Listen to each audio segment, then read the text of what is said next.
Hello everyone, welcome back to the channel. तो spirit source सोवरिंग के न्यू एपिसोड में आप सबका स्वागत है। अगर आप लोगों ने इसका प्रीवियस एपिसोड नहीं देखा तो देख लेना, और कुछ टाइम पहले हमने अगेन द स्काई सुप्रीम को भी अपलोड कर रखा है, उसे भी नहीं देखा तो देख लेना गाइस। तो फिर चलिए बिना किसी देरी के इसके न्यू एपिसोड को अब हम स्टार्ट करते हैं। तो एपिसोड के स्टार्टिंग में हम सिंग्यू को देखते हैं, जो कि एक पैलेस के आगे आ गया था, जहाँ पे वो एक लेडी को देखता है और उसके आगे मून सोल फ्लावर होता है। और उसके सीड को देखते हुए सिंग्यू कहने लगता है, सच में इसका स्पिरिचुअल पावर बहुत ही ज्यादा कम है। वैसे मैंने सुना था कि मून सोल फ्लावर के सीड सोल से बने हुए होते हैं, जिनको कि यहाँ पे सेलेस्टियल सोल ग्रास भी बोला जाता है, जिनके पास में अपनी खुद की बॉडी होती है। मतलब कि एक लिमिट तक कल्टीवेट करने के बाद में वो लोग डायरेक्टली इंसानों में कन्वर्ट हो सकते हैं, मतलब कि उन्हें भी बॉडी मिल सकती है। ये सब कुछ सोचते हुए सिंग्यू आगे की तरफ बढ़ता है, तभी वो लेडी सिंग्यू के ऊपर अटैक कर देती है। बट हम देखते सिंग्यू वहां पे एकदम से टेलीपोर्ट होके उसके पीछे आ गया था। ये सब कुछ देखकर वो लेडी कहने लगती है, ये तो स्पेस पावर है। तभी हम देखते सिंग्यू कहने लगता है, क्या तुम्हारी दुश्मनी यहाँ पे सेलेस्टियल क्लैन से है, डीमन रिलम का? अब वहाँ पे सेलेस्टियल क्लैन का नाम सुन के वो लेडी भड़क गई थी। वो कहने लगती है, उसकी लीडर की वजह से ये सब कुछ हुआ है, उसी की वजह से मैंने अपने सिस्टर को खो दिया। ये सब कुछ कहते हुए वो वहाँ पे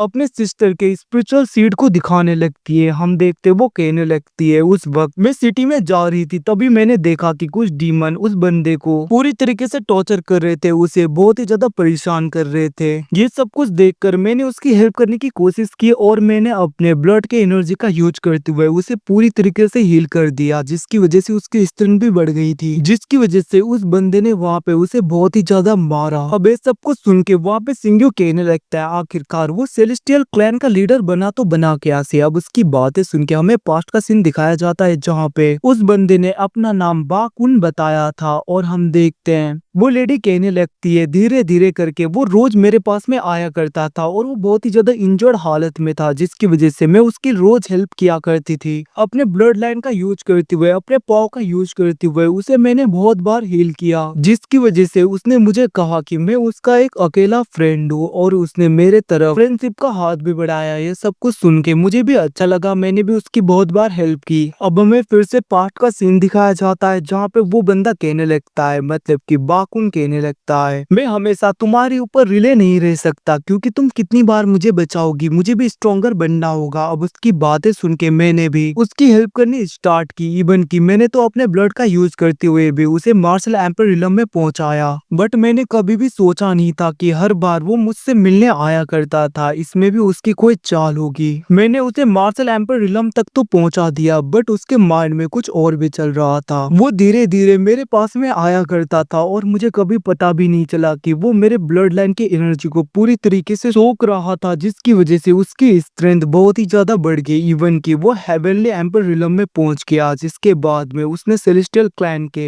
बहुत ही ज्यादा लोगों को मारा, और वो खुद वहाँ का लीडर बन गया, और उसके अंडर में उसने अपने आदमियों को रखा। इतने से उससे नहीं पहुंचा, उसने तो मेरी सिस्टर को भी नहीं छोड़ा। जैसे ही मेरी ब्लड लाइन की एनर्जी पूरी तरीके से खत्म हो गया, जिसके बाद में उसने मेरी बहन को पूरी तरीके से पकड़ने का प्लान बनाया था। मैंने कभी ऐसा सोचा भी नहीं था। भले ही मेरी ब्लड लाइन की एनर्जी पूरी तरीके से अभी के लिए एग्जॉस्ट हो चुका हो, बट वो मुझे नहीं मार सकता, क्योंकि मेरी ब्लड लाइन की एनर्जी फिर से रिजनरेट कर सकता है, जिसकी वजह से यहाँ पे उसने दूसरा तरीका ढूंढा, ताकि वो तब तक और भी ज्यादा स्ट्रॉन्गर बन सके। वांग याओ कॉन्टिनेंट के नॉर्थन साइड माउंटेन में मेरी सिस्टर थी, जो कि कुछ टाइम के बाद में पूरी तरीके से ट्रांसफर होने वाली थी ह्यूमन में। उनके पास में भी खुद का एक बॉडी होने वाला था, वो ट्रांसफॉर्म होने वाली थी, बट उसने उन्हें भी नहीं छोड़ा। और हमें फिर से पास्ट का सीन दिखाया जाता है, जहाँ पे वो अपने सिस्टर के पास में चली गई थी, और वो कहने लगती है, सिस्टर आप बहुत ही जल्दी अब ट्रांसफॉर्म होने वाली हो, उसके बाद में हम साथ में रहेंगे। उसकी बातें सुन के उसके सिस्टर कहने लगती है, आखिरकार तुम्हारी ब्लड लाइन की एनर्जी इतनी ज्यादा कमजोर कैसे हो गई? तभी हम देखते हैं वहाँ पे वो लेडी कहने लगती है, सिस्टर मुझे एक बंदा पसंद आया है, और मैं हमेशा उसे हील करती हूँ, जिसकी वजह से मैं थोड़ी सी कमजोर होगी, बट कोई बात नहीं, मेरी एनर्जी फिर से आ जाएगी। और गाइज इस वक्त तक यहाँ पे इस लेडी को पता नहीं था कि आखिरकार यहाँ पे बाकुन क्या कर रहा है। और हम देखते वो जैसे ही अपनी सिस्टर के साथ में बातें खत्म करती है, वो उस जगह पे चली गई थी। बट हम देखते हैं पीछे से बाकुन वहाँ पे आ जाता है और उसने वहाँ पे सेलेस्टियल सोल ग्रास को, मतलब कि उसकी सिस्टर को पूरी तरीके से ले लिया था, उस पौधे को पूरी तरीके से ले लिया था। और हमें डायरेक्टली उसके हॉल में दिखाया जाता है जहाँ पे ये लेडी बहुत ज्यादा गुस्सा होते हुए कहने लगती है मेरी सिस्टर कहाँ पे है। बट हम देखते हैं वहाँ पे बाकुन ने उसके पूरे एनर्जी सोर्स को ही एब्जॉर्ब कर लिया था। वो कहने लगता है अगर तुम पहले आई होती तो मैं उसका एक ड्रॉप तुम्हारे लिए रखता, बट तुम लेट हो गई। इतना कहते हुए उसने वहाँ पे उस ग्लास को फेंक दिया था। ये सब कुछ देखकर वो लेडी बहुत ज्यादा गुस्सा होने लगती है और हम देखते हैं वो वापस से उस माउंटेन के पास में चली गई थी जहाँ पे उसके सिस्टर का बस वहाँ पे कोर सीड होता है, जिसको देखकर वो कहने लगती है सिस्टर मैं आपको रिवाइव कर लूंगी और मैं आपका बदला भी लूंगी। ये सब कुछ स्टोरी वहाँ पे वो सिंगू को बता रही थी। वो कहने लगती है मेरी सिस्टर को फिर से रिवाइव होने में बहुत ही ज्यादा वक्त लग जाएगा, ऐसा लग रहा है मैं उनसे मिल भी नहीं पाऊंगी। उसकी बातें सुन के सिंगू कहने लगता है क्या तुम उन्हें कुछ टाइम के लिए देखना चाहती हो? वैसे भी वो ट्रांसफॉर्म उनका सोल बाद में जाकर रिकवर होगा, बट अगर तुम अभी देखना चाहती हो तो मैं तुम्हारी हेल्प कर सकता हूँ। इतना कहते हुए हम देखते सिंगू वहाँ पे अपने पाव का यूज करते हुए कुछ टाइम के लिए उसके सिस्टर के सोल को पूरी तरीके से जगा देता है, जिसको देखकर वो लेडी बहुत ज्यादा सैड हो गई थी। वो कहने लगती है सिस्टर आप चिंता मत करो, मैं आपका बदला लेकर रहूंगी। उसकी ऐसी बातें सुन के हम देखते वो सोल कहने लगता है अपना ख्याल रखना। इतना कहते हुए उनका सोल वहाँ पे फिर से डिसअपियर हो गया था। अब वहाँ पे वो लेडी बहुत ज्यादा इमोशनल हो जाती है। वो कहने लगती है तुमने मेरी बहुत ज्यादा हेल्प की है तो तुम यहाँ पे कोई एक ट्रेजर को सिलेक्ट कर सकते हो। इतना कहते हुए वो वहाँ पे उसे ट्रेजर हॉल में लेकर जाने लगती है और वो कहने लगती है होली लॉर्ड जेन ने मुझे अपॉर्चुनिटी दिया था कि मैं इस जगह पे आके किसी भी एक ट्रेजर को चूज कर सकती हूँ। अब तुमने मेरी हेल्प की तो तुम यहाँ पे किसी एक को चूज कर सकते हो। तो मैं बता दूं गाइज होली लॉर्ड मतलब कि यहाँ पे होली एम्पर रिलम का बंदा है जो कि बहुत ही ज्यादा पावरफुल है, जो कि इस पूरे इंटायर जगह को कंट्रोल करता है। अब उसकी बातें सुन के सिंगू कहने लगता है तुम अपने होली लॉर्ड के रिवार्ड को मुझे ऐसे ही देने वाली हो। हम देखते वहाँ पे वो लेडी कहने लगती है तुम मेरे दोस्त हो तो तुम्हारे लिए इतना तो कर सकती हूँ। अब हम देखते वहाँ पे सिंगू एक तालिस्मान को चूज करता है। वो कहने लगता है अगर फ्यूचर में तुम यहाँ पे बाकुन के साथ में भिड़ी तो याद रखना तुम्हारे लिए मैं आऊंगा, उस वक्त मैं तुम्हारी हेल्प करूंगा। ये सब कुछ सुन के वहाँ पे वो लेडी कहने लगती है तुम मेरी हेल्प क्यों कर रही हो? हम देखते हैं सिंगू कहने लगता है तुमने कहा ना हम फ्रेंड है और दोस्ती एक दूसरे को काम आते हैं। इतना कहते हुए सिंगू वहाँ से चला गया था। वहीं पे दूसरी तरफ हमें सेलेस्टियल क्लान के बाकुन को दिखाया जाता है जहाँ पे एक बंदा आता है। वो कहने लगता है अगर तुम वो मुझे दे दो तो मैं प्रॉमिस करता हूँ कि होली लॉर्ड से मैं तुम्हें डायरेक्टली सोल जेड तालिस्मान दिला दूंगा। अब वो लोग ऐसी बातें कर ही रहे थे तभी हम देखते एक गार्ड आता है। वो कहने लगता है मास्टर होली लॉर्ड के ट्रेजर हाउस से किसी ने सोल जेड तालिस्मान को ले लिया है। ये सब कुछ सुन के वहाँ पे वो गुस्सा हो गया था। वो कहने लगता है मेरी चीजों को लेने की उसकी हिम्मत कैसी हुई? और हम देख के वो वहाँ पे उस ड्राइंग की तरफ देख रहा था। वो कहने लगता है वो सोल जेड मुझे चाहिए था, किसने लिया? और हम देख के वो गुस्से में आगे की तरफ बढ़ने लगता है। और गाइस इसी के साथ में एपिसोड खत्म होता है। थैंक्स फॉर वॉचिंग बॉयज, मिलते हैं अगले एपिसोड में, तब तक के लिए टेक केयर।